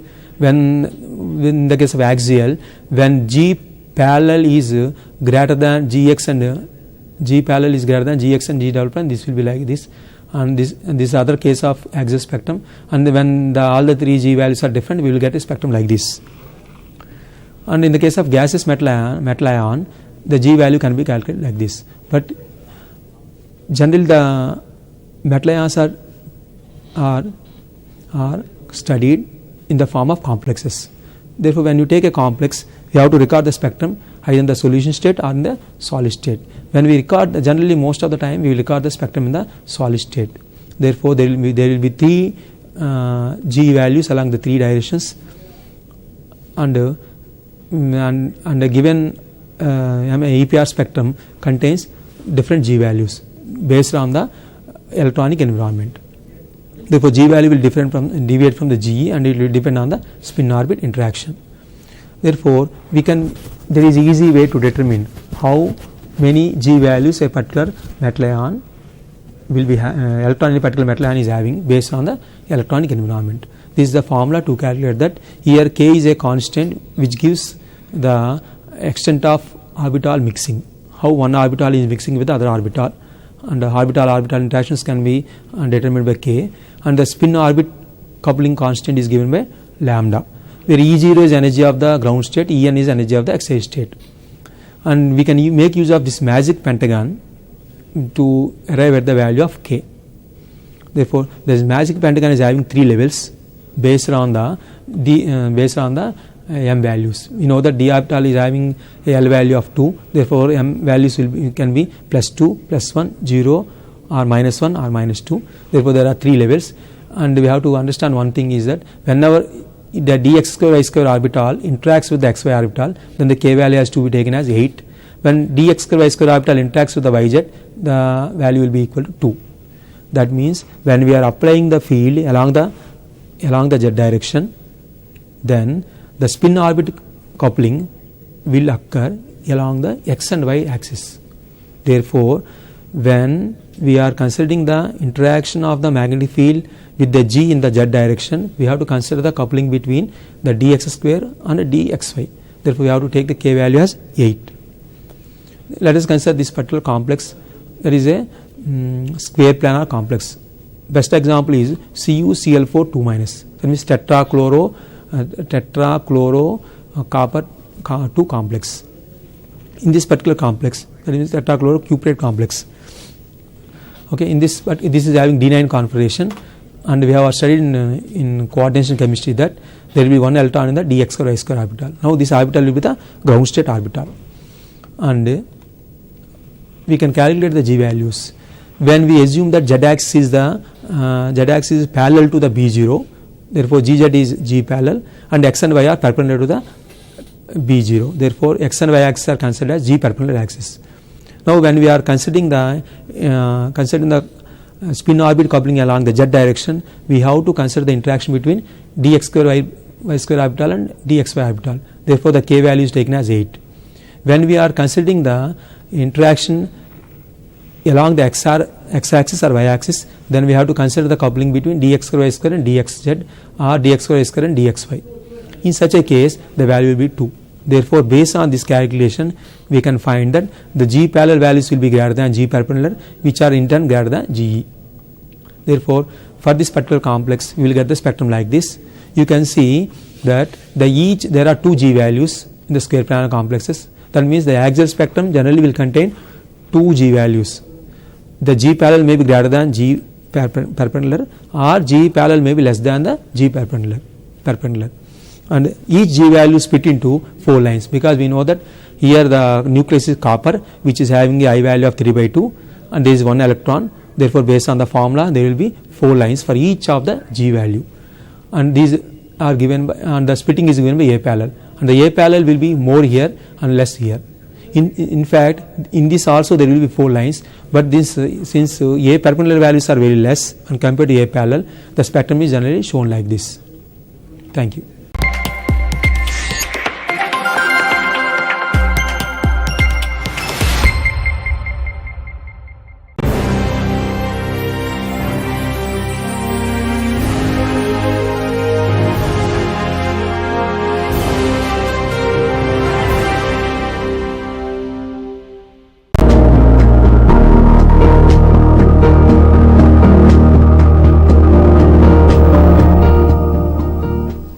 Syed Wajiha Tahsin, lecturer in biochemistry, SRR and CVR Government Degree College, Vijayawada. Today we are going to discuss about the structure of nephron, the functions of nephron, and the mechanism of urine formation in detail. So coming to what are the objectives of today's lecture? in this lecture we are going to understand the complete structure of nephron, and we are going to understand how the nephrons work, what are the functions of the nephron and how do they work, and we will also gain knowledge about the process of urine formation, and we will understand the clinical importance of this topic. So these are the objectives of today's lecture.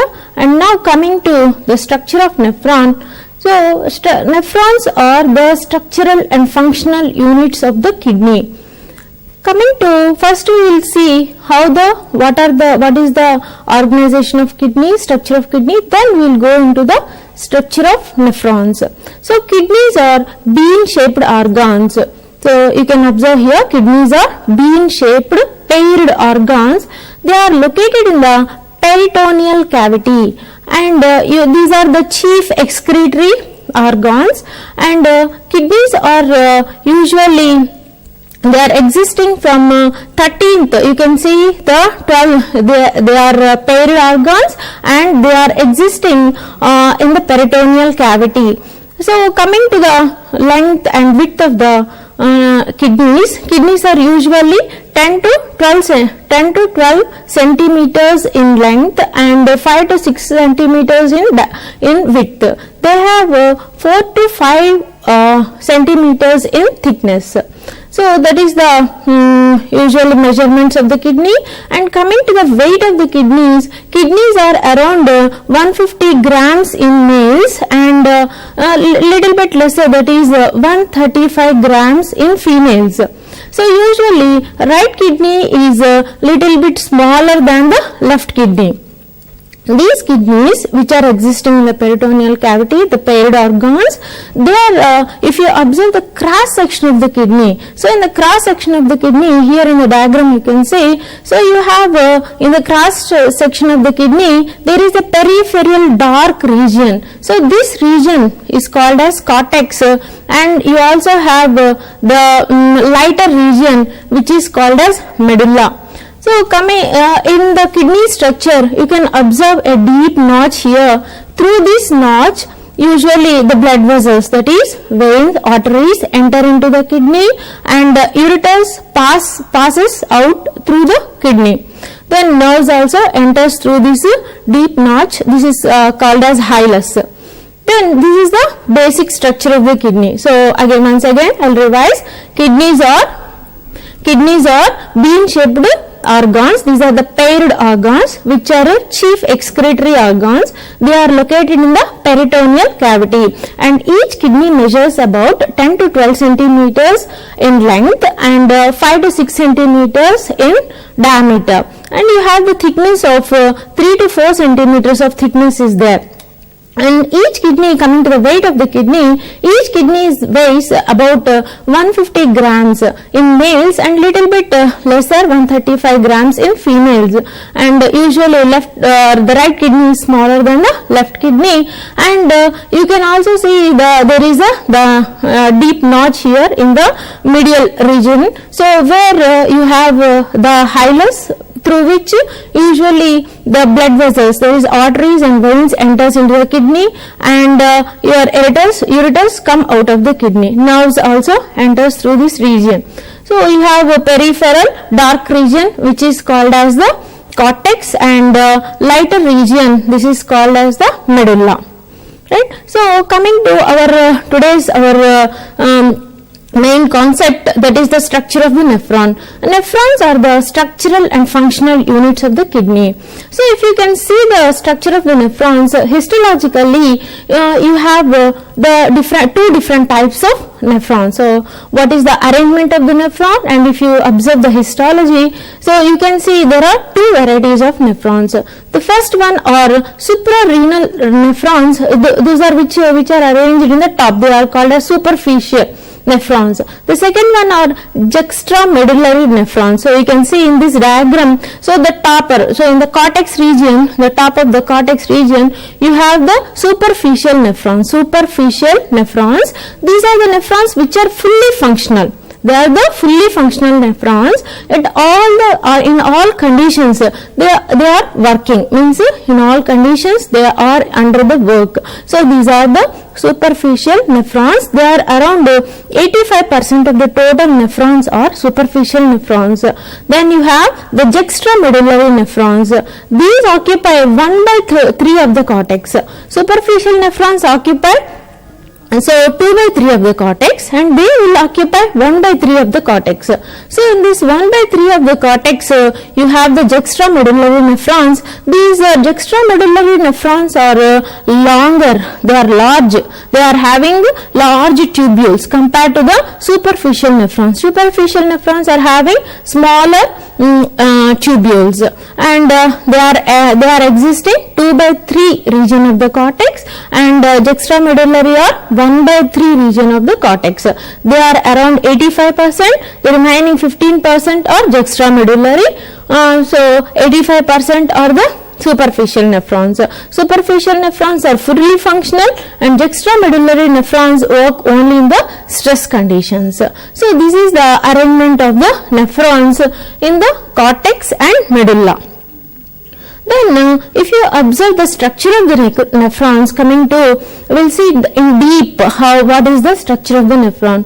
So nephrons are having the 6 different types of structures. We can divide the entire structure of the nephron into 6 different parts. The first part is called as a renal or Malpighian corpuscle. So the first one is renal or Malpighian corpuscle. The second one is proximal convoluted tube. The third one is descending loop of Henle. Then you have ascending loop of Henle, in which again you have thin ascending loop of Henle, thick ascending loop of Henle, and you have distal convoluted tubules and collecting duct. So we will see in the structure of nephron the entire parts. So this is the renal corpuscle, or this renal corpuscle again opens into the this proximal convoluted tube. Then you have the Henle's loop. This is called Henle's loop. In Henle's loop you have, this is the descending Henle's loop, and this is the ascending Henle's loop. In the ascending Henle's loop again you have thin ascending Henle's loop, and this is the thick ascending Henle's loop. Then you have the distal convoluted tubule.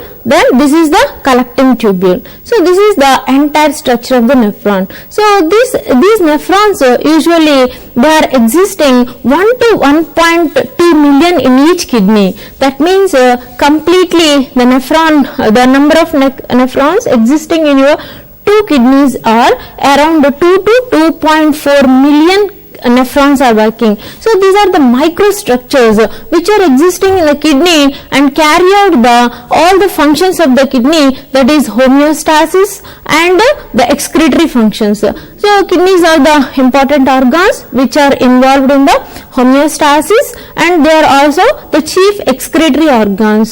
So all the functions of the kidney are carried out by the structures called nephrons. So nephrons are, what is the number of nephrons? Nephrons are around 1 to 1.2 million in each kidney. That means 2 kidneys are having 2 to 2.4 millions of nephrons.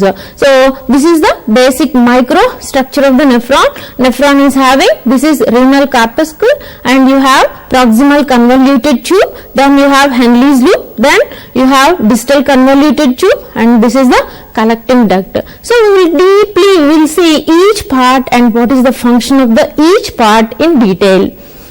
Okay, so first the first structure that we saw is the renal or Malpighian corpuscle. This is the Malpighian corpuscle, and this is around 200 microns in diameter. This structure we have observed here. So this is the Malpighian corpuscle, and which is of 200 microns in diameter, and it is composed of 2 structures, that is the glomerulus and Bowman's capsule. So this is in the middle you have this is the glomerulus, and surrounding this you have a cap-like structure that is called as Bowman's capsule. So you can observe these two structures in the Malpighian corpuscle. So for coming to the glomerulus, so what is glomerulus? Glomerulus is a small, this is the tuft of capillaries. So when usually see in the structure, this is the efferent arteriole and this is the efferent arteriole.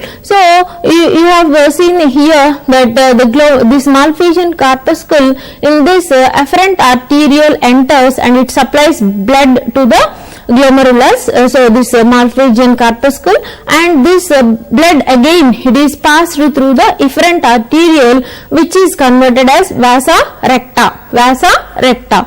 Then so if you observe in the two structures, that is the glomerulus and the Bowman's capsule. So what is glomerulus? Glomerulus is a tuft of capillaries. It's a tuft of capillaries which is formed from the efferent arteriole. So this efferent arteriole, this is the efferent arteriole, it brings the blood from the from all the parts of the body to the this glomerulus. So this afferent arteriole is again divided into some around 50 loops of capillaries which forms the glomerular tuft. So this glomerular tuft is the bunch of capillaries. So this is the structure, and which again here the capillaries are converted again into efferent arteriole which takes the blood to the this region that is called as vasa recta, to blood vessels called vasa recta.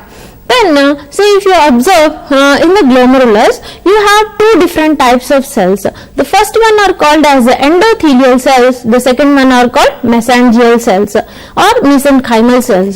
So here you can see you have this inside the blood vessel wall inside is covered by endothelial cells. So here you can see this is the endothelial cells, and you have endothelial cells inside the blood vessel. Then in between you can see this blue color cells which are called as mesangial or mesenchymal cells. These mesenchymal cells supports the capillaries. See, we already said that the efferent arteriole is divided into a bunch of capillaries, capillary loops. Around 50 capillary loops forms the glomerular tuft. So in the glomerular tuft, each capillary is again inside, it is lined by endothelial cells, and these are the endothelial cells. In between the capillaries you have the mesangial cells or mesenchymal cells. These mesenchymal cells supports these capillaries, and they are also having the property of contraction. So they are also contractile properties also existing to the mesenchymal cells. And mesenchymal cells, they are not only supports the capillaries, and they will maintain the volume of the capillaries also by contraction, and they also produces extracellular matrix inside this capsule. There is Bowman's capsule. So then you have capillaries. Capillaries are underlined by the endothelial cells which are having very important role in filtration of the blood. So this is the basic structure of this tuft of capillaries called glomerulus. Then again we can see the Bowman's capsule. So the tuft of capillaries are these are existing in a cup shaped structure which is called as a Bowman's capsule. So this Bowman's capsule, it again contains two different types of cells. So you can see the Bowman's capsule. So usually the Bowman's capsule is the dilated end of the nephron, and it consists of two layers.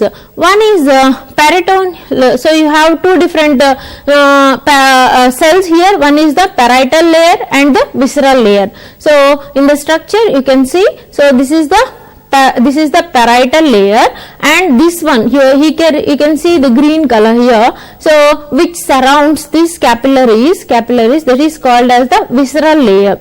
So in the parietal layer you have the squamous epithelium, and which is again converted here, it is existing as the this is the squamous, and this is the cuboidal epithelium, which is again converted gradually. It is converted into proximal convoluted tube. So here in the this is the second, that is the Bowman's capsule. In the Bowman's second part of this Malpighian corpuscle, the first one is the glomerulus, second one is the Bowman's capsule. In the Bowman's capsule, you have two different types of cells. So what are those? You have the parietal epithelial layer, and you have visceral epithelial layer. So parietal epithelial layer is having squamous cells and cuboidal cells, which are gradually existing into proximal convoluted tube. Then you have this visceral epithelial layer, okay, which surrounds these capillaries. So the visceral epithelial layer, which is surrounding the capillaries, is extensively modified, and the cells are called as, the visceral epithelial cells are converted as podocytes. So you can see the diagram of podocytes here. So these are the podocytes. See, this visceral layer is converted into podocytes. Podocytes are the cells, visceral epithelial cells. They are modified structure, modified cells, and these cells are having pedicels in their structure. Means their membrane is their cell membrane is elongated to form this type of structures. So they are called as pedicels, or they are primary food processes. These are the primary food processes. So the cell is existing. You can see the structure of the cell. What animal is you remind by seeing this cell? You can say this is the structure is like octopus. The podocytes are octopus-like cells. They structure similar to the octopus, and they usually exist on the they covers the top of these blood vessels, capillaries, and they are having the primary processes and secondary process. Primary food process and secondary food process. See, the primary food process and secondary food process. So this is the podocyte, and it is having the primary and secondary food process. These food processes interdigitate among themselves to form a structure called slit diaphragm. It is called as the slit diaphragm. So now once again we'll see the structure of this complete Malpighian corpuscle. Malpighian corpuscle or renal corpuscle, into which the blood is supplied by the afferent arteriole and blood is taken away by the efferent arteriole. Coming to the efferent arteriole, which brings the blood to the corpuscle, this is again divided into a tuft of capillaries. This tuft of capillaries is called as the it is called as glomerulus. Glomerulus is having many capillary loops. These capillary loops are having two different types of cells, which are very important. The capillary, inside the capillaries you have the endothelial cells, and in between the capillaries you have the mesangial cells. Then this glomerulus is covered by, which is existing in the Bowman's capsule. Bowman's capsule is again having two different types of epithelial layers. One is the parietal epithelial layer, the second one is the visceral epithelial layer. Parietal epithelial layer is squamous and cuboidal, and this visceral epithelial layer, in which you have the epithelial cells which are converted as podocytes. Podocytes are the structures which are podocytes are the octopus-like cells which are terminally differentiated cells. They are terminally differentiated cells which are having the primary food processes and secondary food process which are interdigitated. They are existing around the capillaries to form the structure called slit diaphragm. So this is the basic structure of the Malpighian corpuscle. So in the Malpighian corpuscle, the process of glomerular filtration is carried out. So what is the glomerular filtration? So blood comes when the blood enters through the efferent arteriole. So here the blood gets filtered. filtered, and all the blood cells and larger proteins which cannot be filtered, and only smaller particles such as ions, different types of ions, and smaller organic molecules which are easily filtered through this glomerular filtration unit. So we will observe the glomerular filtration unit, where the primary filtration process of blood is carried out in the first step of urine formation. So you have a glomerular filtration barrier. So already we have observed that in the Bowman's capsule. So this is the glomerulus, and inside the glomerulus, if you observe, you can observe the three different layers. The filtration unit consists of three different layers. So the first one is the capillaries inside. I already told you that inside the capillaries you have the endothelial membrane. Endothelial. So this is the endothelial layer. So in the endothelium you have special type of cells. In the endothelial cells, you have a special type of cells which are having many pores. They are called as fenestrae. The pored structures inside the endothelial layer are called as fenestrae. These are the special type of endothelial cells. Nowhere in the body they exist. They are existing only in the kidney capillaries. In the kidney capillaries, which are formed as the glomerulus, you can observe this type of endothelial cells which are having small pores. They are called as fenestrae. So through these fenestrae, which are around 50 to 100 nanometers in diameter. So through these fenestrae, the filtration process is carried out. Then you have the second structure that is called as the basement membrane. So capillaries are capillaries are surrounded by this basement membrane. So basement membrane is the layer in which you have collagen. So the basement membrane is made up of collagen 4. Collagen 4 protein is existing in the basement membrane, which is crisscrossed to form network-like structure, which is also involved in the filtration process. So see here, when the blood enters into the capillaries, this is the capillary inside. So when the blood enters into the capillaries, it gets filtered. In the filtration process, the cells, all the blood cells, white blood cells, RBC, WBC and platelets all remains outside, and through the fenestrae only some proteins smaller proteins can be passed, which are having less than 50 nanometers in diameter. So when they enter, but here another problem. So when the proteins try to enter, so in this basement membrane, you have negatively charged structures which are called as heparon sulfate. In the basement membrane, you have heparon sulfate, which are negatively charged structures. They does not allow the negatively charged proteins to come in because of charge repulsion. So this is another barrier which does not allows because of the charge. Usually proteins are having negative charge, and that does not allow due to the charge repulsion. Then these octopus cells, which are podocytes, which are interdigitating food process from the slit diaphragm. So through this slit diaphragm, which is having around 25 nanometers proteins which are larger in size. So the proteins which are less albumin, which are having more proteins, which are in some kidney, you can also observe from the coming in large volume, but 5 to 70 mm of Hg. So this the filtration process, blood comes out through this